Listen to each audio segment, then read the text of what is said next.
L'invitation à la réunion annuelle de la famille Sullivan reposait sur mon bureau, ses lettres dorées captant la lumière matinale qui filtrait à travers les fenêtres de mon penthouse. 15 ans de tromperie soigneusement entretenue étaient sur le point de se terminer, et curieusement, ce n'était même pas de mon fait. Je pris mon téléphone et relus l'email qui avait tout déclenché. Forbes 30 Under 40, le nouveau visage de l'art numérique. L'empire NFT de Sophia Sullivan atteint une valorisation de 3,8 milliards de dollars. L'article devait être publié demain, juste 2 jours avant la réunion de famille. Ma façade soigneusement construite allait s'effondrer, et il n'y avait rien que je puisse y faire.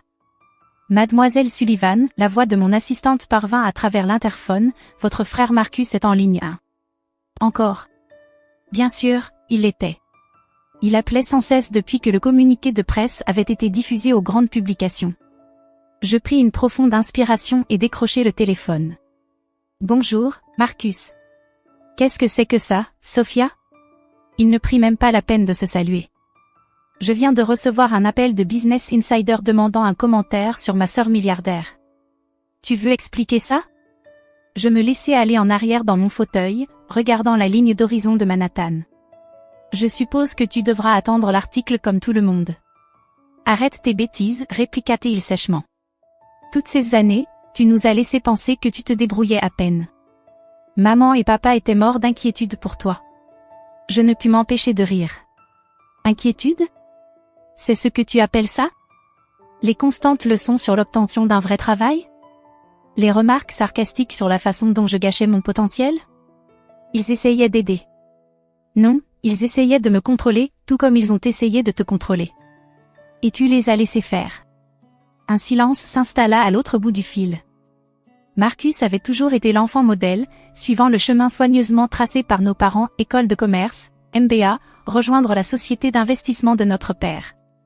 Le fil doré qui ne s'écartait jamais du script. Dis-moi juste une chose, dit-il enfin.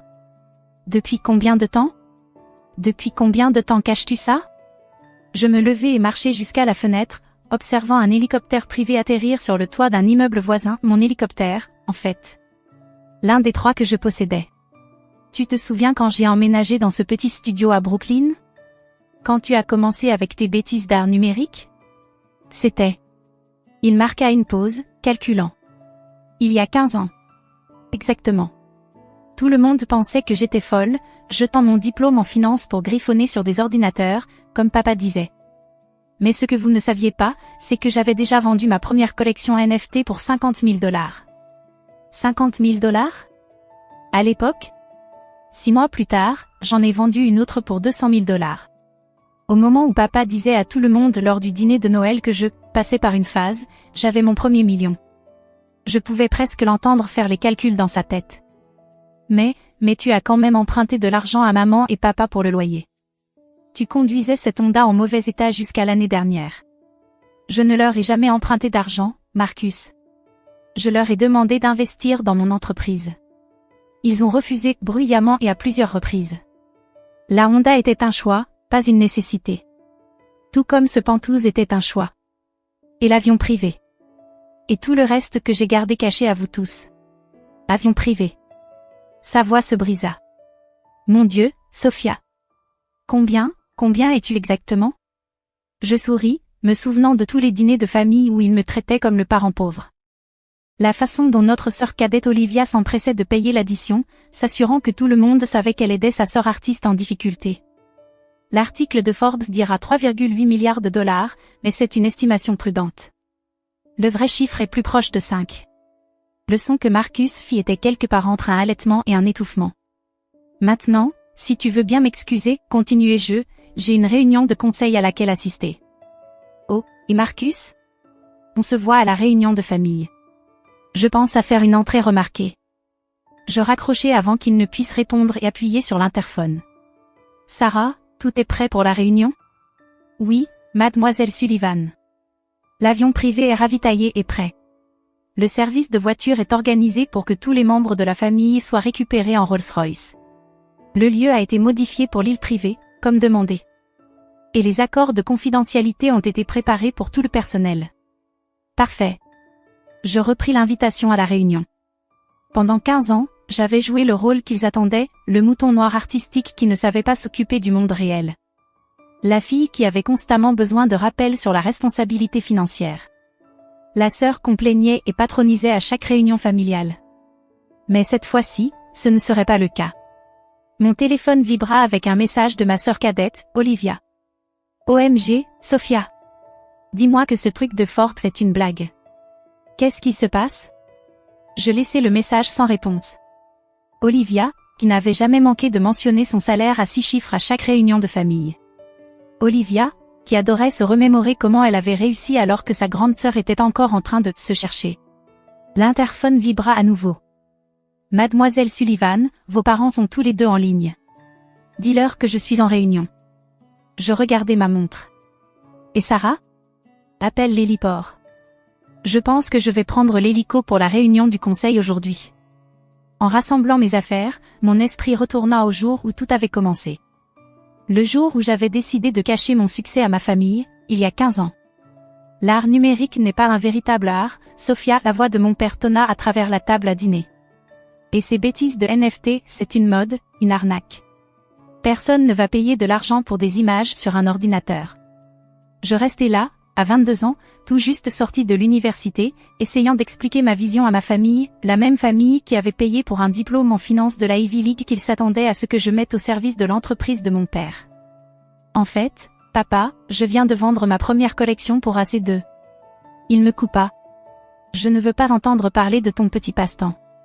Soit tu viens travailler pour l'entreprise comme prévu, soit tu te débrouilles seul.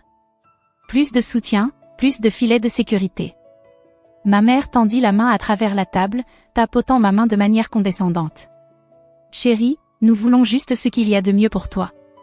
Tu as besoin de stabilité, d'une vraie carrière. Je regardais autour de la table leurs visages, la déception de mon père, le froncement de sourcils inquiet de ma mère, le sourire suffisant de Marcus, le mépris à peine dissimulé d'Olivia. C'était à ce moment-là que j'ai pris ma décision.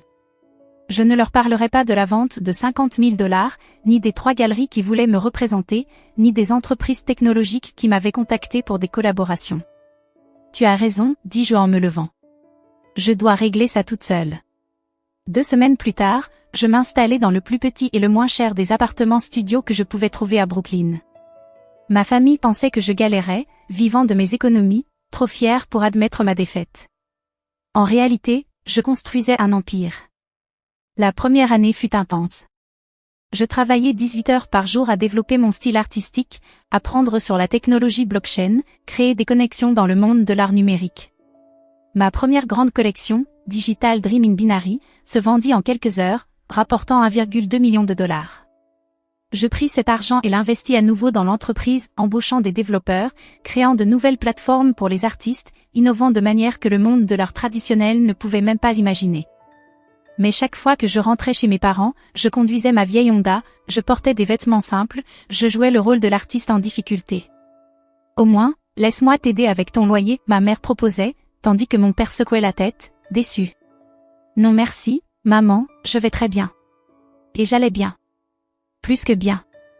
À la fin de cette première année, ma valeur nette avait atteint 10 millions de $. À la 3e année, 100 millions de $. Mais pour ma famille, j'étais toujours Sophia, la rêveuse qui ne savait pas affronter la réalité.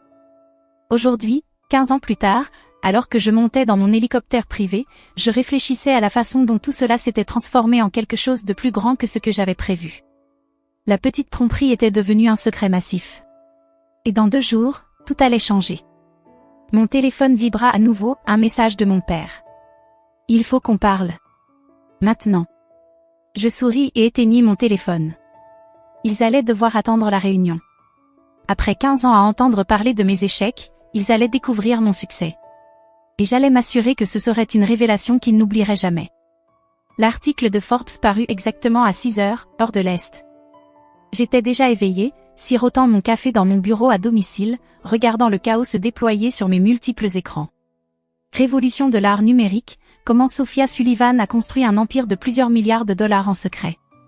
Le titre était accompagné d'une photo que j'avais spécifiquement choisie pour ce moment, moi, debout devant ma collection NFT la plus réussie, portant des vêtements qui valaient plus que le salaire mensuel de ma sœur Olivia.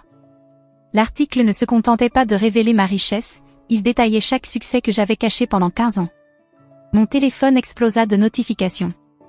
D'abord, la discussion de groupe familial. Olivia, est-ce que c'est réel? 3,8 milliards de dollars? Marcus, j'ai essayé de vous prévenir hier. Maman, Sophia, réponds à ton téléphone. Papa, ça doit être une erreur. Tante Patricia, je viens de voir l'article, c'est bien notre Sophia, la Sophia Sullivan? J'ai mis la conversation en sourdine et j'ai ouvert mes emails. Des centaines de demandes d'interviews de grands médias. Des opportunités d'investissement. Des conférences. Mais un email attira mon attention. De Albert Chen. Sophia, je pense que nous devons discuter des synergies potentielles entre Sullivan Investment et vos plateformes d'art numérique. Votre père a peut-être exprimé des préoccupations, mais je vous assure que nous pouvons être assez flexibles. Je ne pus m'empêcher de rire. Il y a 3 ans, j'avais approché l'entreprise pour un partenariat. Albert m'avait personnellement montré la porte, disant qu'il ne s'occupait pas de photos sur Internet. Mon interphone vibra. Mademoiselle Sullivan, votre mère est dans le hall. Elle insiste. Je vérifiai la caméra de sécurité.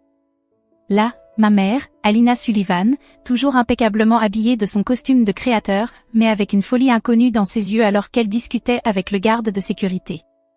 Faites-la monter, soupirai-je.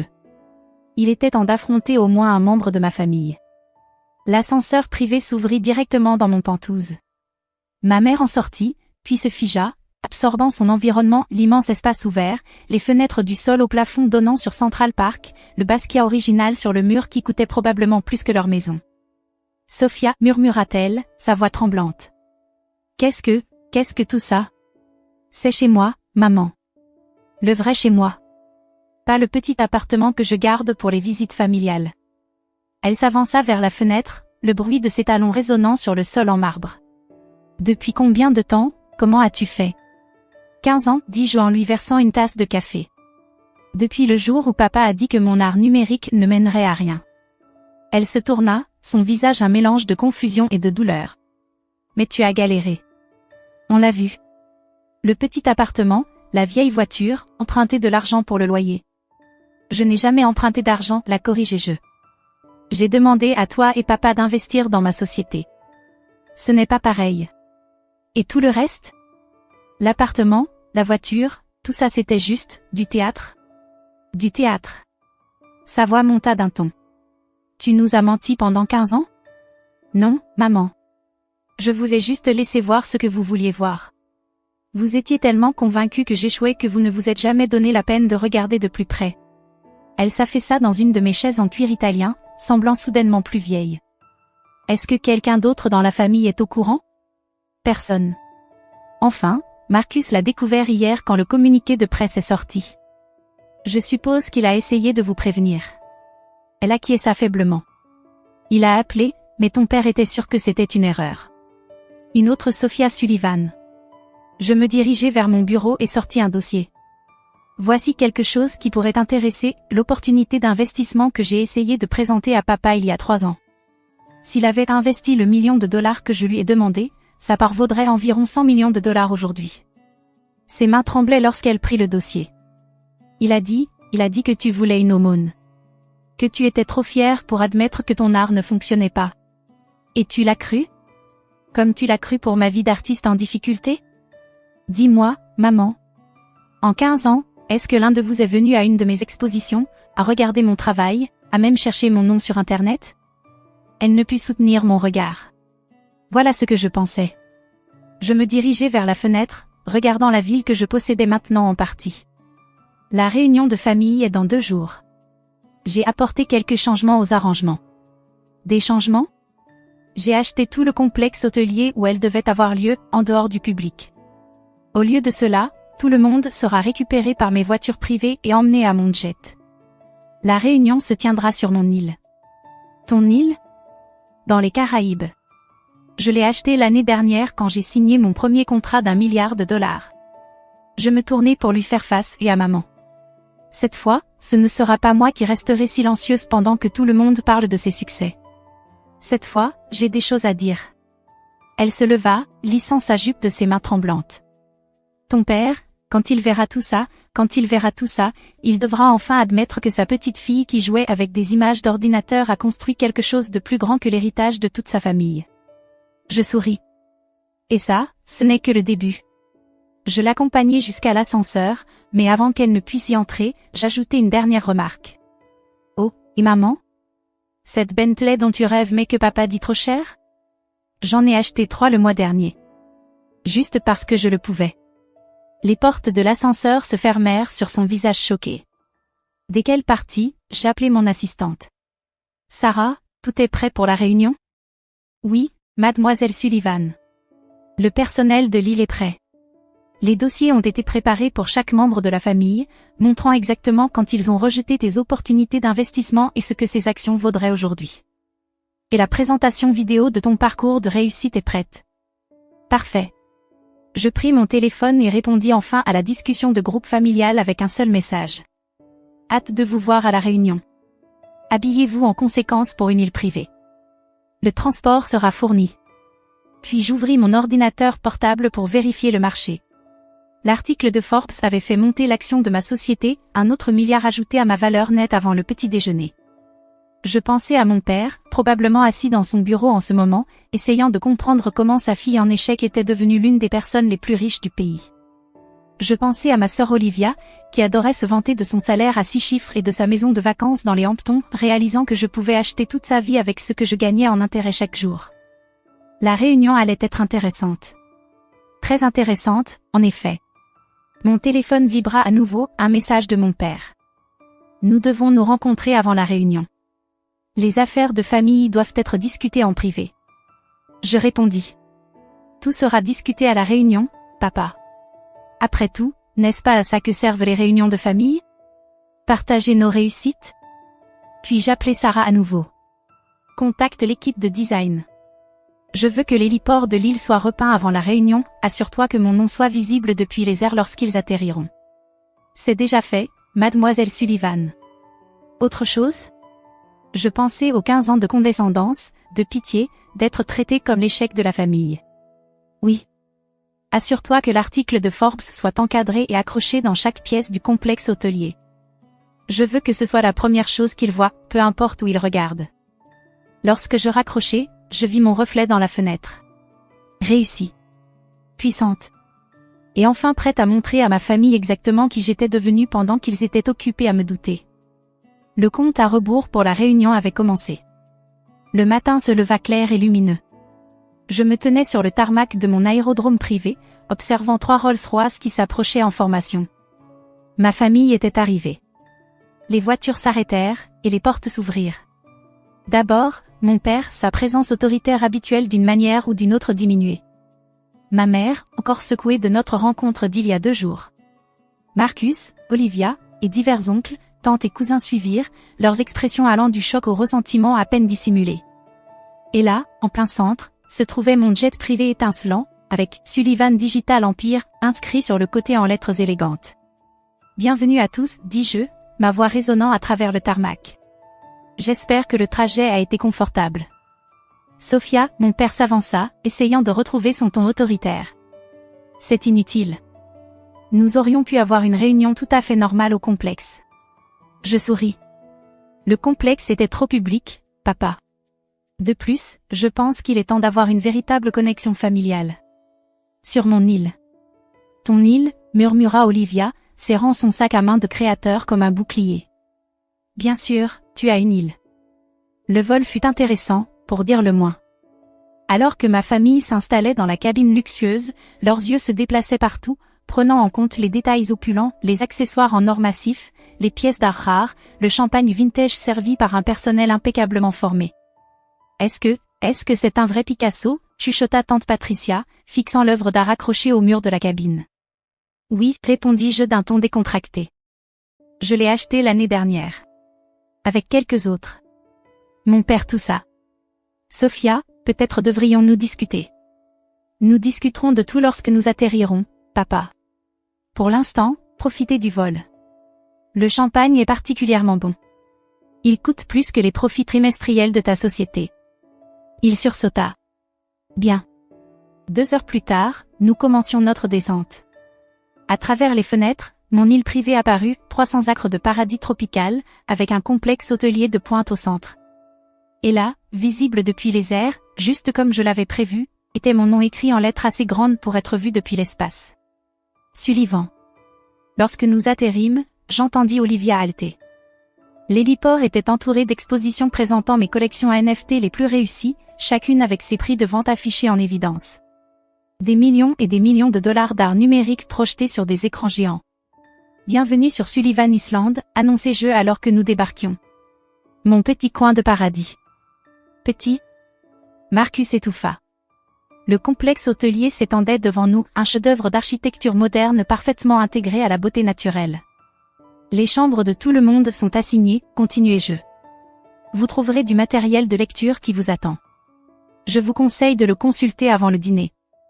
Le matériel de lecture avait été soigneusement sélectionné pour chaque membre de la famille. Pour mon père, les documents relatifs à chaque opportunité d'investissement que lui avait présenté et qu'il avait rejeté, ainsi que leurs évaluations actuelles. Pour Olivia, une comparaison de son salaire annuel par rapport à ce que je gagne en intérêt chaque jour. Pour Marcus, les détails de la façon dont son entreprise avait perdu des millions en refusant de travailler avec ma société.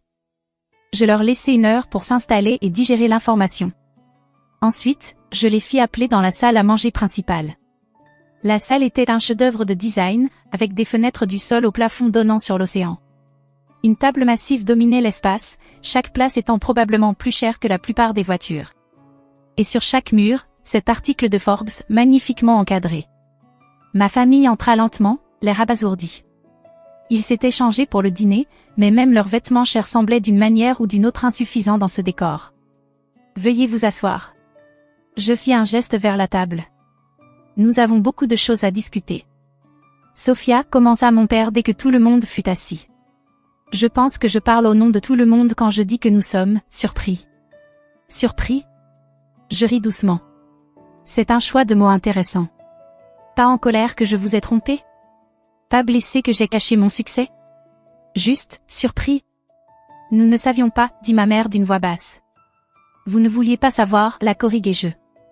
Chaque fois que j'ai essayé de vous parler de mon travail, vous changiez de sujet. Chaque fois que j'ai proposé des opportunités d'investissement, vous les avez rejetées. Vous étiez tellement convaincu que j'échouais que vous ne pouviez pas voir mon succès, même quand il était juste devant vous. Mais l'appartement, intervint Olivia. La vieille voiture. Toutes ces fois où tu m'as laissé payer le dîner parce que je pensais. Parce que tu pensais que je ne pouvais pas me le permettre? Je finis la phrase pour elle. Tu as apprécié ça, Olivia? Jouer la sœur réussie, en t'assurant que tout le monde sache que tu aidais la pauvre, luttant Sophia? Elle eut la grâce de paraître honteuse. Permettez-moi de vous montrer quelque chose, dis-je en appuyant sur un bouton. Des écrans descendirent du plafond, affichant une chronologie de mon succès, accompagnée de leurs commentaires dédaigneux au fil des ans. 2008, l'art numérique n'est pas un vrai art, papa. Ma première collection se vend pour 50 000 $. 2010, quand vas-tu avoir un vrai travail, maman? La valorisation de la société atteint 10 millions de $. 2015, au moins, je peux me permettre d'aider ma sœur, Olivia. La valeur nette dépasse les 500 millions de $. 2020, on n'investit pas dans des images sur Internet, papa. La valorisation de la société atteint 1 milliard de $. Chaque doute. Chaque rejet. Chaque commentaire condescendant, dis-je calmement. Je les ai tous mémorisés. Et à chaque fois, j'ai construit quelque chose de plus grand. Pourquoi? La voix de mon père se brisa. Pourquoi cacher ça? Parce que vous deviez apprendre quelque chose. Vous tous? Je me levai, marchant vers la fenêtre. Savez-vous quelle a été la partie la plus difficile? Pas le secret. Pas prétendre que je luttais. C'était de vous regarder tous célébrer la médiocrité tout en rejetant la véritable innovation. Mon père se leva. Tu as fait ta démonstration. Nous avions tort. C'est ce que tu veux entendre? Non, papa. Ce que je veux, c'est que tu comprennes. Je fis un geste vers le luxe autour de nous. Ce n'est pas une question d'argent. C'est une question de vision. La vision que vous n'avez pas pu voir parce que vous étiez trop occupé à vous accrocher au passé. Cette nuit-là, je trouvai une note glissée sous ma porte, écrite de la main de mon père. J'avais tort. Pas seulement à propos des affaires, mais à propos de tout. Tu n'as pas juste réussi, tu as révolutionné une industrie entière. Je suis désolée de ne pas avoir pu le voir plus tôt. Papa. Je plaçais la note dans un cadre, juste à côté de mon premier reçu de vente de NFT pour 50 000 $. Un rappel de là où j'ai commencé. Et de combien j'avais progressé.